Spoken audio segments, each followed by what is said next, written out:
నమస్తే, welcome to truth news channel. నేను మీ Najib, staff reporter, Ambedkar Konaseema జిల్లా. ఆంధ్రప్రదేశ్ రాష్ట్రంలో కూటమి ప్రభుత్వం ఏర్పడి సుమారు సంవత్సరం అవుతుంది. 2024 ఎన్నికలకు ముందు ఇచ్చిన మేనిఫెస్టోలో భాగంగా సూపర్ 6 హామీలను ఒకటొకటిగా అమలు చేస్తుంది. పెంచిన పెన్షన్లు, అన్నదాత స్థితి బాబా, తల్లికి వందనం అమలు చేసి ఆగస్టు 15, 2025 మహిళలకు రాష్ట్ర వ్యాప్తంగా ఆర్టీసీ బస్సులలో శ్రీశక్తి పేరుతో రాష్ట్ర వ్యాప్తంగా మహిళలకు ఉచిత బస్సు ప్రయాణం అమలు చేసింది. అయితే దీనివల్ల ఆటో డ్రైవర్లు తమ జీవితం అస్తవ్యస్తం అవుతుందని కన్నీరు పెడుతున్నారు. అయితే మనతో కొంతమంది ఆటో డ్రైవర్లు ఉన్నారు. వారితో మాట్లాడి మరిన్ని వివరాలు తెలుసుకునే ప్రయత్నం చేద్దాం. ఎక్కువగా ఎక్కడ డిమాండ్ తగ్గింది? స్కూల్ దగ్గర, మార్కెట్ దగ్గర? ఒకసారి అడిగి తెలుసుకుందాం. మార్కెట్ దగ్గర ఆడవాళ్ళు కానీ మగవాళ్ళు కానీ ఎవరు ఎక్కలేదండి. పొద్దున్న 4 గంటలకు వచ్చి ఇక్కడ బండి ఎట్టాము. ఇప్పుడు 10, 11 అవుతుంది అయ్యాం. ఒక బండి ఒక పాయింట్ నుంచి వెళ్ళలేదు. ఇంకా ఇలాగ పెట్టిన చోట ఏం చేయాలో తెలుస్తలేదు మాకు. మేము పిల్లల్ని పెంచుకోవాలా, బాగా తల్లిదండ్రులు పెంచాలి, ఏం అర్థం అవుతలేదు. ఏం చేద్దామన్నా కూడా పోలిపోతలేదు మాకు. మేము బండి నుంచి గరెట్టుకోవస్తుంది ఒకసారి. ఏం చేయాలంటే అనేది మాకు కొత్త కొట్టేసారు మొత్తం అంతా. రోజు 200, 300 సంపాదించిన వాళ్ళు 100 రూపాయలు కొడితే ఎలా పోతుంది జాబ్ అయితే. ఇది మా పరిస్థితులు అన్నీ. అక్కడ ఇంటికి వచ్చి ఎలా మేనేజ్ చేసుకుంటున్నారు అన్నది అని తెలుసుకుందాం. ఇంటికి వెళ్ళి పరిస్థితి కూడా ఉండలేదండి. ఒకసారి 10 గంటలకు వెళ్ళబడుతుంది. ఎందుకంటే ఏ సీటు వస్తాడని భయం, ఏ ఫైనాన్స్ కట్టాలని భయం, ఇంట్లో పిల్లలకి ఏమట్టుకు వెళ్ళాలని కూడా భయం వేస్తుంది. అలాగని దోగం 9, 10కి వెళ్ళబడుతుంది. డబ్బులు చేతులు ఉండలేదు. ఏమైనా బియ్యం ఎట్టుకు వెళ్దామన్నా కూడా ఇబ్బందిగా ఉంటుంది. కాయగూరలు కూడా ఇబ్బందిగా ఉంటుంది. ఇది మా బాధ్యత. ఏం చేయాలనేది పోలిపోతలేదు. మేము మాకు ఆ బస్సు తప్పుకుంటే మాకు ఏం అక్కలేదు. మాకు ఎవరు కూడా రూపాయి డబ్బులు అయ్యి ఎక్కలేదు. అది మీద బతుకుతామని చూస్తున్నాం. ముందు రోజుకి ఎంత ఆదాయం వచ్చేది, ఇప్పుడు ఎంత ఆదాయం వస్తుందో అడిగి తెలుసుకున్నాం ఆటో. ఇంతకుముందు అంటే పొద్దున్న నుంచి సాయంత్రం దాకా చూసుకుంటే కనీసం 500 ఉండేదండి. ఇప్పుడైతే కనీసం 500 కూడా కదా, మాకు డీజిల్ కొట్టించుకునే డబ్బులు కూడా ఉండలేదు. ఇప్పుడైతే 200 వస్తుంది. అని దానివల్ల మీరు దయించి పవన్ కళ్యాణ్ గారు, నారా చంద్రబాబు నాయుడు, మీరు దయించి ఈ ఉచిత బస్సుని రద్దు చేస్తే బాగుంటుందని మేము అనుకుంటున్నాము. ఓకేనా? ఇప్పుడు రాష్ట్రంలో ఉచిత బస్సు పథకం అమల్లో ఉంది కదా, దీనిపై పడిన ప్రభావం ఎలా ఉందని అడిగి తెలుసుకుందాం.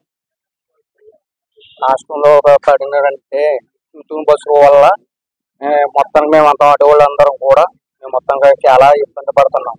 ఎందుకంటే ఉచిత బస్సు వల్ల దానివల్ల ఇది రద్దు చేస్తే బాగుంటుందని మేము అనుకుంటున్నాం. ఎందుకంటే దీనివల్ల మేము చాలా ఇబ్బంది పడుతున్నాం. కనీసం ఇంత ముందు అయితే మేము కనీసం 500 సంపాదించుకున్నాం. ఇప్పుడు కనీసం 200 కూడా రావట్లేదు. పొద్దున్నకి మళ్ళీ 5 డబ్బుల కోసం ఆగి అట్టుకోవచ్చు. అందుచేత చంద్రబాబు నాయుడు, పవన్ కళ్యాణ్ ఆయన దయించి ఇది రద్దు చేస్తే బాగుంటుందని మేము కోరుకుంటున్నాం. ఈ వృత్తిని మీరు కొనసాగించాలనుకుంటున్నారా, లేదంటే వదిలేయాలనుకుంటున్నారా? మాట్లాడుతుంది. మేము తెల్లవారితే ఆటో పట్టుకునే జీవనోపాధి చేస్తున్నాం. ప్రతిరోజు కూడా ఆటో తలుపుని బ్రతకవలసి వస్తుంది. లేనిసో ఏ విధమైన పనులు చేయడానికి అవకాశం ఉండట్లేదు. 30 సంవత్సరాలుగా ఆటో వృత్తిలో నేను పనిచేస్తున్నాను. ఇదే జీవనోపాధి కాబట్టి మాకు ఇక ఏ విధమైన పనులు బయటకు వెళ్ళి చేసే అవకాశాలు లేవు. కావున ప్రభుత్వాలు ఉచిత బస్సును పథకాన్ని రద్దు చేసినా సరే, లేనిసో మా ఆటో డ్రైవర్లకు అందరికి కూడా ఏ విధమైన పనులు కల్పించవలసిందిగా రాష్ట్ర ప్రభుత్వాన్ని కోరుస్తున్నాం. మరియు మీరు 15,000 రూపాయలు ఇస్తున్నారు. దీనికి బండికి సంవత్సరానికి వచ్చి 10,000 రూపాయల వరకు కూడా ప్రభుత్వానికి చెల్లించి వస్తుంది. కావున మీరు ఇచ్చే డబ్బుల్లో 10,000 రూపాయలు పోతే 5,000 రూపాయలు జీవనోపాధి ఏ విధంగా జరుగుతుంది? దయచేసి ఉచిత బస్సు పథకాన్ని రద్దు చేసి మా డ్రైవర్లను కాపాడవలసిందిగా రాష్ట్ర ప్రభుత్వాన్ని కోరుస్తున్నాం. ఇంధనాల ధరలు పెరిగేటప్పుడు వీరు ఆటో డ్రైవర్లు అన్నది ఎలా నెట్టుకునేవారు అన్నది తెలుసుకుందాం. నా పేరు సత్యనారాయణ, ఈ గన్నవరం మండలం, కోనసీమ జిల్లా, ఆటో డ్రైవర్. ఉచిత బస్సు ఇవ్వటం వల్ల చాలా మంది డ్రైవర్లకు, ఆటో వాళ్లకు పని తగ్గిపోయినది. మరియు కనీసం రోజుకి 100 రూపాయలు చేసే అదృష్టం కూడా లేకుండా పోయింది. ఉచిత బస్సు పెట్టడం వల్ల ఎక్కడ పడితే అక్కడ గుంపులుగా జనం ఉన్నారే తప్ప ఆటో కోసం ఎవరో చూడటం లేదు.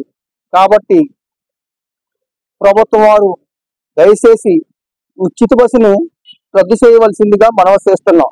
లేనిచో వేలాది మంది ఆటో డ్రైవర్లు కుటుంబాలు రోడ్డును పడే పరిస్థితి వస్తుంది. కాబట్టి ఏళ్ళు వారు గమనించి ఈ ఉచిత బస్సుని రద్దు చేయవలసిందిగా మనస్ఫూర్తిగా కోరుతున్నాం.